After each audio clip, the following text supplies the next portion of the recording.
Hi everyone, कैसे आप लोग। जैसे कि आप देख रहे हैं मेरा वर्कशॉप है जहाँ पे हम सारे काम करते हैं। अभी एक क्लाइंट का हमारे पास शू रैक बन रहा है। ये बनने के बाद आपको उसका मैं वीडियो भेजूँगा। और एक मेन डोर बन रहा है। मेन डोर का काम चालू है। इसकी बिल्डिंग पट्टी हम ठोक रहे हैं।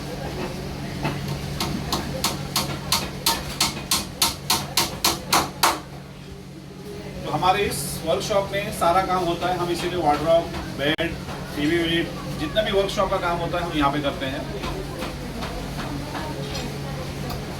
अगर आपको कोई काम कराना है तो आप हमारे वर्कशॉप में विजिट कर सकते हैं।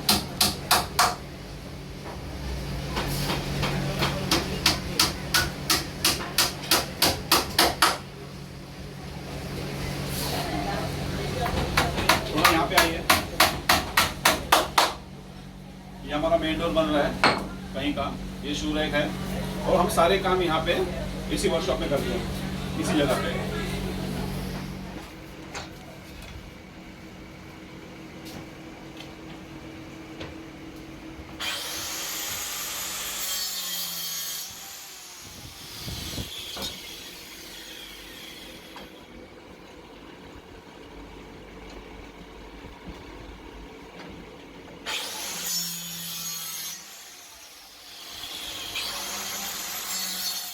ओके, मिलेंगे अगले वीडियो में। Bye bye.